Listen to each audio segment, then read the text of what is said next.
I'm going to need your access card, your office keys, and about 5 minutes to clear out your personal belongings. That's how Marcus, my boss of nearly a decade, ended it. There was no thank you, no handshake, no farewell coffee. Just a cold conference room with a junior HR manager who couldn't meet my gaze while I stared at a severance packet thicker than the building blueprint I'd just finalized. I sat there stunned, the low hum of the air conditioning unit a mocking drone. I had designed 23 high-rise buildings for this firm, 15 of them winning national awards. Marcus, the man who once called me his visionary, wouldn't even say the word goodbye. He just kept muttering something about a strategic pivot and streamlining resources, some corporate jargon about cutting costs. That word, pivot, hit me like a ton of bricks. We both knew my designs were the very foundation of this company's success. I wasn't even given the courtesy of an exit interview. I walked out carrying a small box with the corporate equivalent of my life. A few branded pens, a dusty desk succulent, a framed photo of our first award-winning skyscraper. I didn't cry. I didn't scream. I didn't throw anything. That would have given them the satisfaction of seeing me as the emotional one. Instead, I walked past every junior architect, every drafter, every project manager with my back straight and my head held high. Marcus didn't even come out of his sleek, glass-walled office. He just stood behind the tinted pane, his arms crossed, pretending to be on a phone call, probably with legal about how to handle this without triggering an age discrimination suit. I didn't give him the satisfaction. But what he didn't notice, what he never paid attention to, were the small details.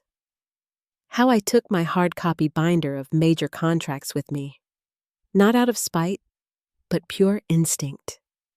You don't survive in this business without a survival reflex, and mine was screaming that something was wrong.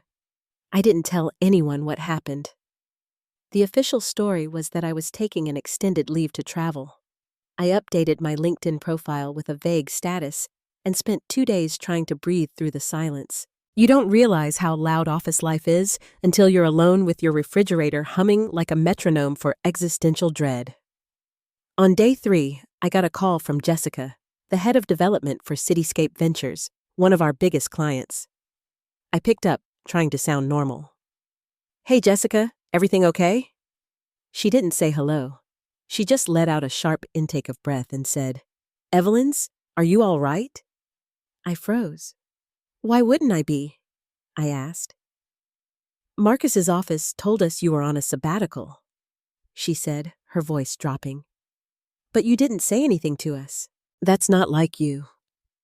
I wanted to tell her 100 things, that I was blindsided, that I gave everything to that firm, that my name was on every success Marcus paraded in front of the board. Instead, I just said, "I'm managing." She was quiet for a moment. Then she said, "If you decide to do anything next, anything at all, please call me first." That line stuck with me. Not the offer, but the phrasing. Not if, but when. As if she already knew I wouldn't be gone for long. By the end of the week, 3 more clients reached out, each with a version of the same question. Why didn't we hear this from you? Because I didn't even get a chance to say goodbye. Because Marcus didn't think I was worth a farewell email. Because in his mind, the firm was bigger than me. But something about the way Jessica said, "Please call me first," crawled under my skin like a live wire. Maybe, just maybe, the firm wasn't what he thought it was. And that's when I remembered something from a meeting 3 years ago. Something Marcus had dismissed as legal fluff when we were finalizing a contract for the Aurora Towers project. A clause, 1 line buried in 10 pages of legal jargon. A phrase I hadn't thought about since the day we signed it, but now it glowed in my mind like a red warning light. I had a feeling Marcus had no idea what he had just walked away from. It started with a Post-it note slapped on my coffee maker. "Remember who you are." That was week 1. My world had shrunk to a mug, a laptop covered in old company stickers, and a bruised ego wrapped in fleece pajamas. No LinkedIn posts, no press releases, no revenge TikToks. Just quiet. Then my inbox started buzzing like a hive that hadn't forgotten its queen. The subject lines were polite. Checking in, hope you're well, quick question. But the undertones were seismic. Clients who had once needed 3 assistants just to get 5 minutes on my calendar were now sending direct emails to my personal Gmail at 9 p.m. on a Sunday. Jessica was first, of course. She always moved fast. We had a quick video call. She was wearing a Cityscape Ventures hoodie and no makeup. "I have a budget for a pilot project," she said. "It's small, but I want you on it." I tried to smile. "I'm not really set up right now. I don't have a team or a business bank account. I'm still figuring this out." Jessica waved a hand dismissively as if I'd just told her the Wi-Fi was slow. "Doesn't matter. You're the one we trusted. The reason we stayed with Marcus's firm this long. Just send me your terms." Terms? I didn't even have a logo, but I said yes. 2 days later, the head of construction from Summit Development reached out. Then a senior director from Grand Harbor Properties. By Friday, I had 4 back-to-back video calls and a legal pad full of scribbled client requests. Not sales pitches, not vague interest. These were people ready to jump ship with me at the helm. This terrified me because I knew Marcus, and he didn't lose quietly. He had a stable of lawyers that billed hourly like surgeons. I imagined his face the moment he realized clients were defecting. That red flush that crept up his neck when the illusion of control cracked. I could feel it before it happened, like a barometer dropping before a tornado. So I played it safe. I said all the right things. "I'm not soliciting," I repeated like a prayer. "This is just a casual conversation." Still, something wouldn't settle. That phrase again, the clause. I remembered it from the Cityscape Ventures contract. Principal architect designation. The lawyers had insisted it stay in, but Marcus always brushed it off. "Clients don't care who signs their emails," he'd said once, slapping my back like I was just another cog. But what if they did? I opened the old file cabinet under my television stand, a piece of furniture I hadn't touched since our office went hybrid. Inside, organized by client name and fiscal quarter, were printed copies of every major contract I'd ever signed on the firm's behalf. My old habit? Marcus hated paper. I never trusted digital files alone. I flipped to Cityscape Ventures. There it was, page 7, section 4.2.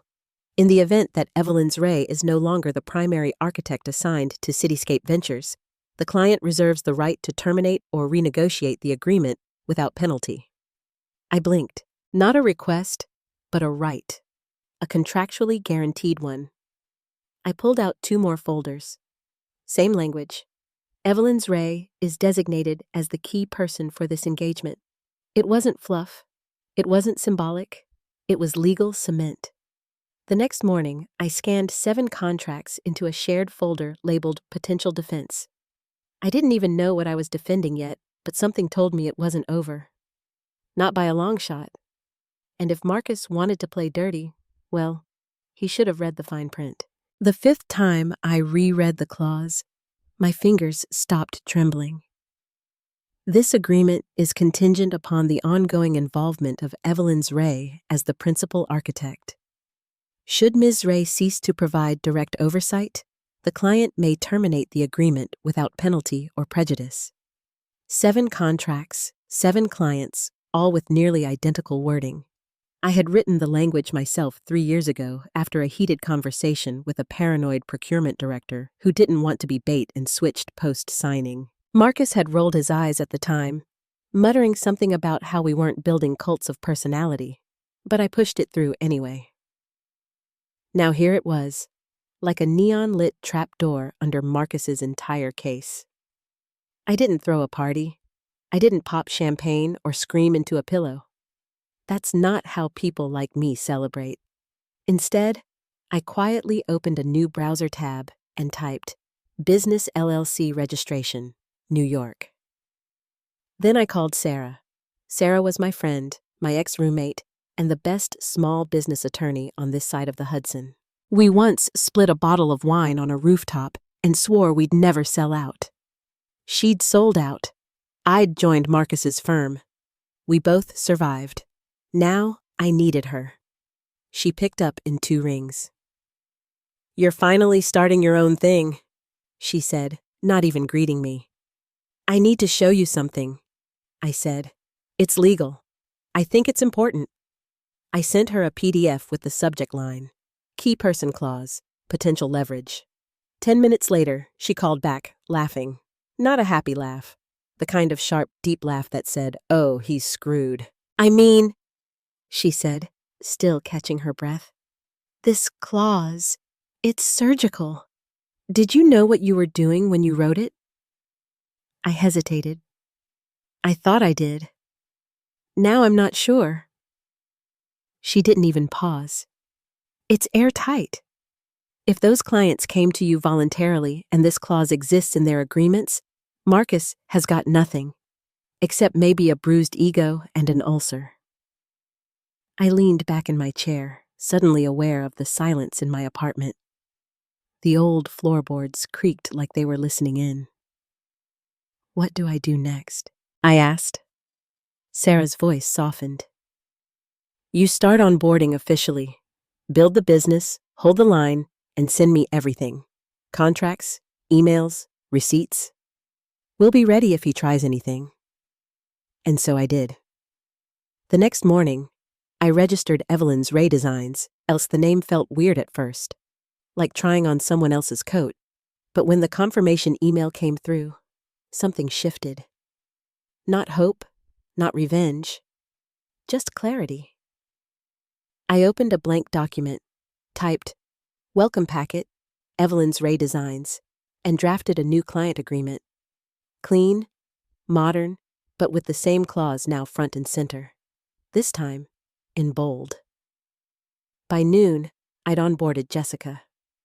By 5, 2 more had signed without hesitation. They didn't ask who else worked for me. They didn't care if I had an office. They just wanted me, the same way Marcus never understood they always had. At 6:17 p.m., I poured a glass of bourbon, sat on my couch, and reread every single page of those original contracts one more time. Not to reassure myself, but to remember. I hadn't stolen anything. I was the thing. And for the first time since that humiliating walk out of the office, I wasn't afraid anymore. The letter came on a Thursday, delivered by a courier who looked like he hated his job almost as much as I hated reading what was inside that envelope. A big red stamp. Confidential legal notice. I knew it was coming. Marcus's silence was too loud, too long. He didn't call, didn't email, no passive-aggressive posts about the dangers of overestimating personal value in team settings, just radio static. That's how you knew the bomb was already airborne. I opened it with a steak knife, hands steady, but jaw clenched. 4 pages, his firm's letterhead. Legalese stacked like bricks, meant to crush. Cease and desist from further interference with existing client relationships. Immediate termination of all services offered to clients bound by non-solicitation clauses. Legal remedies will be pursued if activities persist. No signature from Marcus himself, of course not. Just some junior partner from the in-house legal team who probably didn't even know who I was until 2 weeks ago. But I could smell Marcus in the wording. That smug mix of threat and denial. He couldn't decide whether I was beneath him or terrifying. I forwarded it to Sarah. Subject line: "It's official. War has been declared." She called within 5 minutes. No pleasantries. He doesn't have a leg to stand on. I'm still rattled, I admitted, pacing between my kitchen island and the fridge. He's accusing me of breach, interference. Hell, the word misappropriation is in there. And we've got key person clauses in black and white, Sarah said. They came to you. We have timestamps. No outreach, no solicitations. You didn't break anything. He's bluffing. But now that he's escalated, so do we. I nodded, even though she couldn't see me. You think he's scared? I think, she said. He knows exactly what he lost, and he just realized it's never coming back. By Monday, the lawsuit hit the wire. Marcus Caldwell, managing partner of Caldwell Lowell Associates, files civil complaint against former employee Evelyn Ray for unlawful interference and breach of fiduciary responsibility. Not just filed, but publicized, leaked, more likely, timed to perfection. That week was the National Architects Conference in Chicago, our industry's Coachella. Executives, vendors, media outlets, everyone who mattered under one roof. Suddenly, my name was in whispers across the trade floor, not for my work, not for my legacy, but for being that woman who stole half the clients and triggered a lawsuit. Articles started sprouting like mold. One blog called it the Architect's Schism. Another ran a think piece titled, "Who Really Owns the Client Relationship?" The comments were vicious, half defending Marcus, half saluting me. One anonymous commenter just wrote, "But she was the brain behind the blueprint the whole time." My phone buzzed with media requests I ignored and LinkedIn messages from recruiters I didn't trust. But what hurt most was seeing former colleagues repost the lawsuit article without comment, as if silence was safer than loyalty.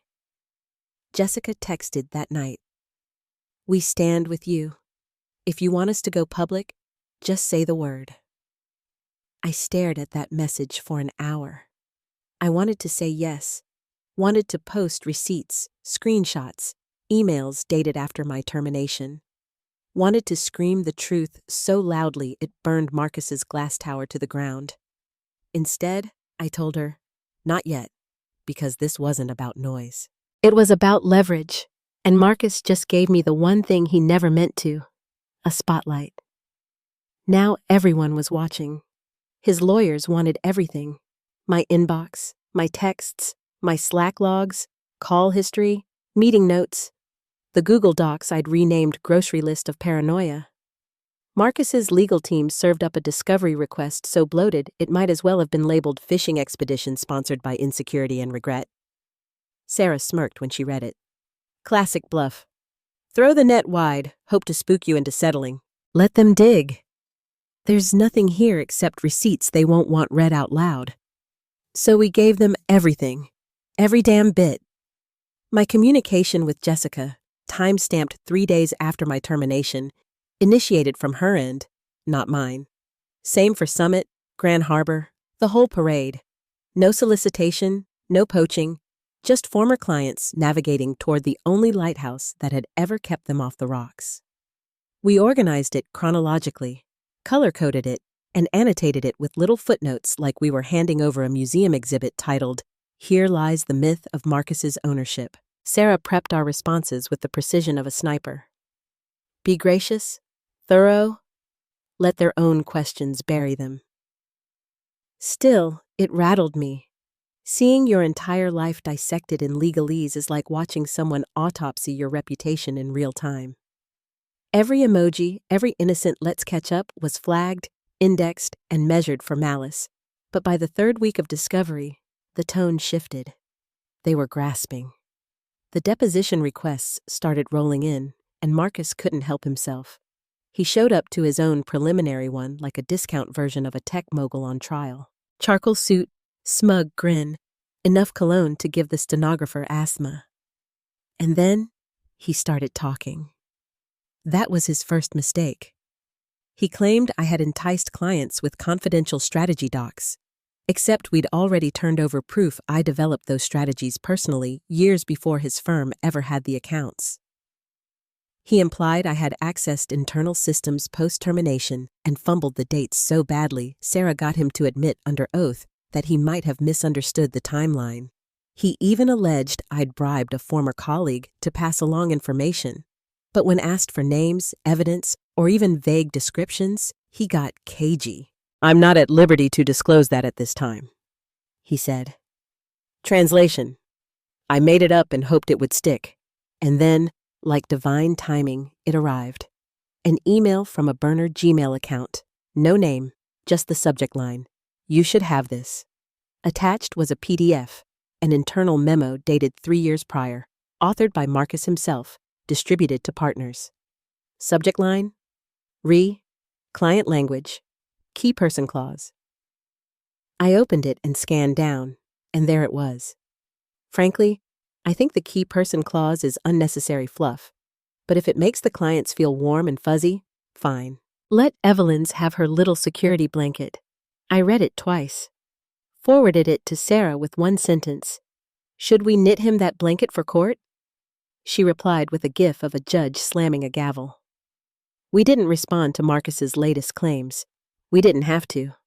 The more he flailed, the more our silence screamed credibility. Every new accusation made him look less like a CEO and more like a jilted prom king who realized the crown didn't come with respect.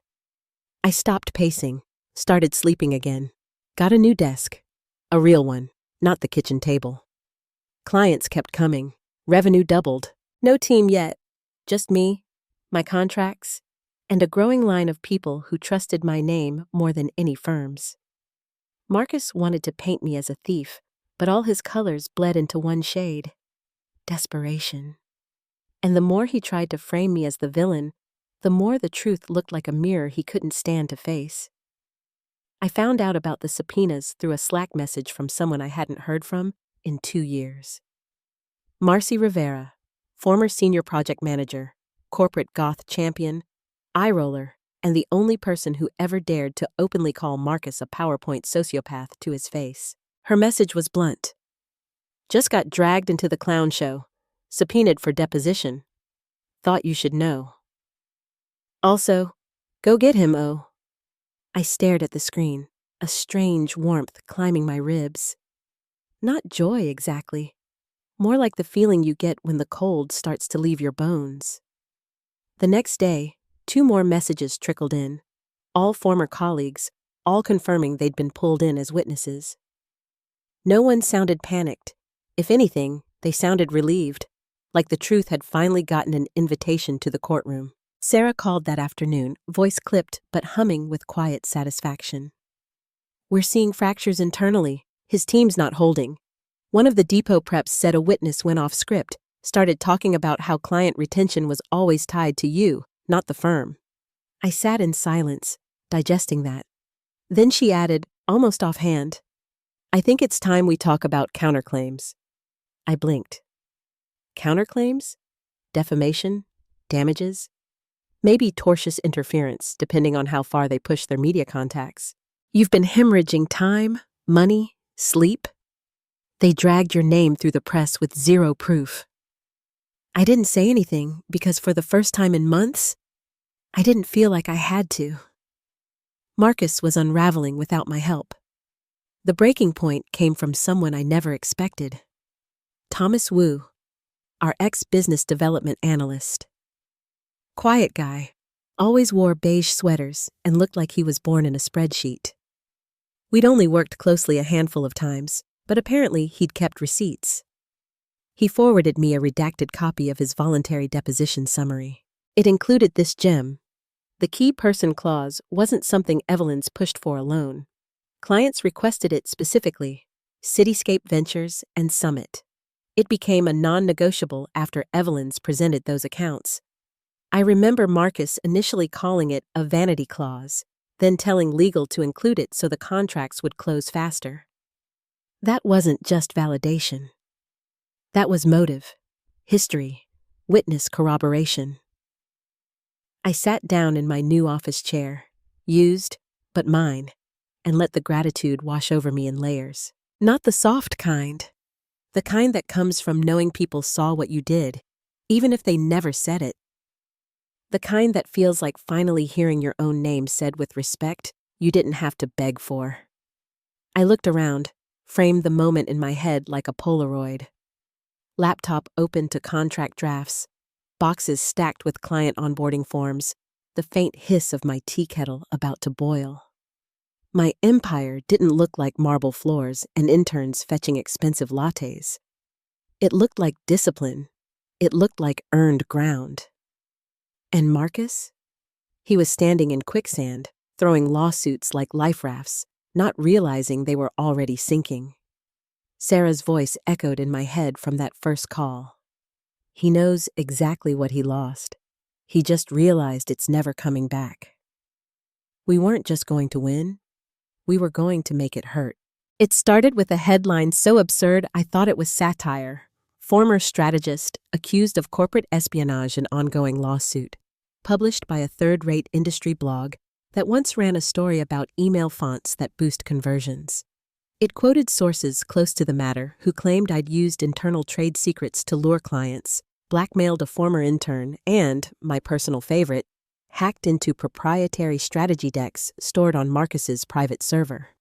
I didn't even have the damn password to the office Wi-Fi half the time, let alone some covert access to Marcus's imaginary vault of brilliance. Sarah called before I could finish reading. "They're panicking." I laughed, short and breathless. "He accused me of hacking. He's flailing," she said. "We'll file a motion to strike. It won't survive review." Marcus wasn't done. In the span of 2 weeks, his team dropped 5 amended complaints, each more unhinged than the last. They alleged that I had a burner phone used solely for client sabotage, that I manipulated performance metrics in the CRM system to inflate my retention numbers, that I'd made threatening remarks to junior staff before resigning. Never mind, I was terminated. And then came the pièce de résistance, a sworn statement from a temp who worked 1 quarter and didn't even remember my last name, claiming I once glared at her during a meeting. Sarah didn't laugh this time.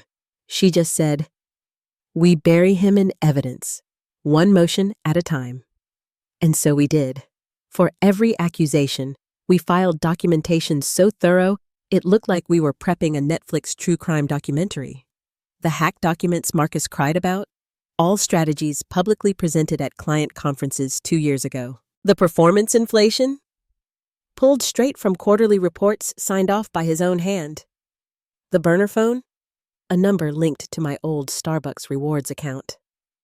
By the 3rd dismissal, his legal team stopped smiling in depositions. Meanwhile, I said nothing. No press rebuttals, no tweets, no leaks to counteract his circus. Just silence. And that silence? It drove him mad. The louder he got, the more absurd his stories became, and the more the court and the industry started asking, if she's really the villain here, why does she keep winning? Because while he threw tantrums in court filings, I was onboarding my 12th legacy client. I'd hired 2 part-time assistants, was in talks with a CRM consultant to streamline the back end. My financial dashboard read like a dopamine drip, plus 63% revenue increase since launch. Client churn, 0%. 6-month projection, doubled revenue, almost all of it from clients who once sat across from me in Marcus's boardroom. He still thought he could win this with noise, with intimidation, with volume. But what he never understood, what he still didn't get, was that I never needed to shout to be heard. I built trust, not theatrics. And now, I didn't have to prove I was the better architect. The numbers were doing that for me. Marcus walked into the courtroom like he was headlining a TED Talk. Charcoal 3-piece suit, tie pin gleaming, posture so rehearsed he looked like he practiced in front of a mirror whispering alpha energy to himself. He didn't nod at me, didn't even glance in my direction. He just flashed that courtroom grin, the same one he used in pitches when he was selling my work as if it were his. He thought this was the part where the underdog folds, where the woman he publicly humiliated and legally harassed would finally flinch under pressure. But I wasn't the one sweating. He took the stand during cross-examination, under oath, posture proud, chin lifted like he thought arrogance could override reality. Marcus always believed he could bluff his way through anything as long as he sounded confident. Sarah approached the witness box with the calm of someone holding a royal flush and a lit match. "Mr. Caldwell?" she said, flipping through a black binder so thick it could break a bone. "I'd like you to read a clause from your firm's own contract template, specifically the Cityscape Ventures Agreement, signed March 2021. She passed him a printed page. He glanced at it, smug at first. Then he froze. You could see the shift. His eyes locked on a paragraph mid-page. That red splotch crept up his neck. Marcus's tell, the warning light before detonation. His fingers gripped the paper tighter, and for a long, uncomfortable beat, he didn't say a word. The judge cleared his throat. "Mr. Caldwell, proceed." Marcus swallowed. His voice cracked on the second word. "This agreement is contingent upon the ongoing involvement of Evelyn's Ray as the principal architect. Should Ms. Ray cease to provide direct oversight, the client may terminate the agreement without penalty or prejudice." Silence. You could feel the oxygen being sucked out of the room. Even the bailiff raised his eyebrows. The gallery leaned forward. Someone coughed. The court stenographer blinked like she wasn't sure she heard right. Sarah didn't miss a beat. "Thank you. So, to clarify, your firm signed this contract. You acknowledged Evelyn's Ray as the key person whose involvement was central to the client relationship?" Marcus tried to recover, his voice fumbling like loose change. That clause wasn't meant to be enforced. It was a formality. Clients wanted reassurances. The judge cut in. "So your claim," he said slowly, his eyes sharp behind his glasses, "is that Ms. Ray stole clients who were, by your own signed contract, legally allowed to terminate upon her departure?" Marcus's mouth opened, then closed, then opened again. No words came. He just sat there, blinking like someone had unplugged his brain. The judge turned to the clerk. "Strike the plaintiff's claim of unlawful interference. The contract speaks for itself." The sound that followed wasn't a cheer. It wasn't that kind of courtroom. But it was something better. The collective exhale of everyone who knew the truth, but had to wait to hear it spoken out loud. I didn't move, didn't gloat, didn't even shift in my seat. But inside, a fire I'd kept smothered for 6 months burned clean through me.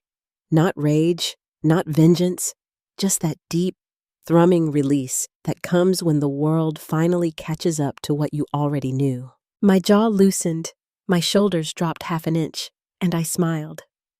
Not for him, not for the judge, not for the reporters scribbling like mad in the back row.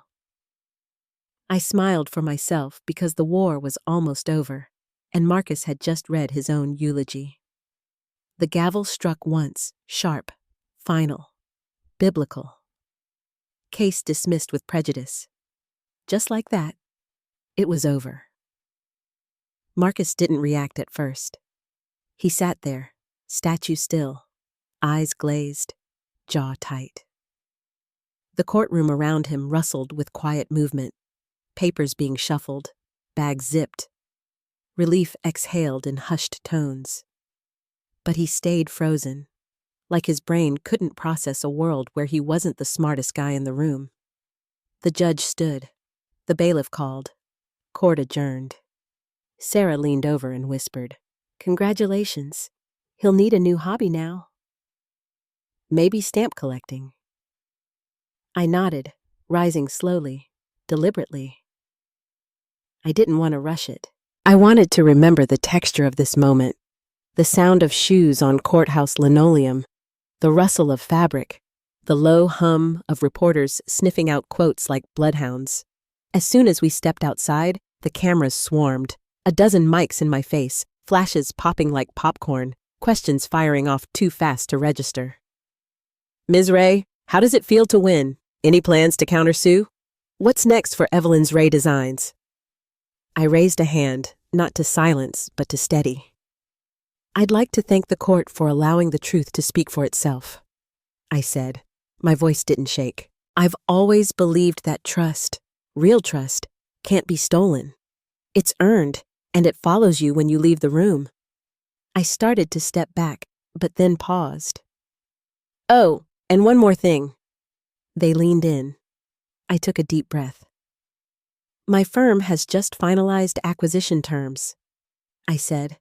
"As of this morning, Evelyn's Ray Designs, LLC will be joining forces with Caldwell Lowell's biggest competitor, Noble Partners." The reporters gasped like they just witnessed a magician pull a rabbit out of Marcus's colon. But I wasn't done. Every client we brought with us will now operate under the Noble banner. And as part of the agreement, I smiled just slightly, They've agreed to sunset all competing accounts previously held by Caldwell Lowell. Translation: Noble wasn't just buying me. They were buying Marcus's lunch, dinner, and next fiscal year. I turned, walked past the crowd, and out onto the sidewalk where the sun had the nerve to shine like it was any other Tuesday. Behind me, Marcus finally emerged. No entourage, no press, just him, stiff and alone, jaw tight, staring at the pavement like it owed him an apology. His shoes scuffed, his tie crooked. The same man who once stood above me in a conference room and said, "You're replaceable, Evelyns." But he hadn't replaced me. He couldn't, because the business wasn't logos or overhead or who got top billing on the website. It was trust, voice, memory. And Marcus had just learned, far too late, that you can't fire the foundation without the whole house collapsing. He looked up as I walked past, just for a second. I didn't stop, didn't speak, didn't gloat. But I met his eyes, and in that look, I gave him everything he feared most. Silence. Powerful. Unapologetic. Unbothered. Because I wasn't angry anymore. I was done. And Marcus? He didn't just lose a case. He lost the illusion he built his empire on. The story of Evelyns Ray teaches us a powerful lesson. True value is not in a title or a company name, but in the trust and relationships we build through our hard work and integrity. Marcus believed he could fire Evelyns and keep her clients because he saw people as replaceable assets. But the clients saw Evelyns' talent, her dedication, and her character. The positive message is that in the long run, your reputation and the relationships you cultivate are your most valuable currency. Even when faced with betrayal and injustice, maintaining your integrity and quietly building your own foundation will ultimately lead to triumph. The world will eventually catch up to the truth, and the people who truly believe in you will be your greatest allies.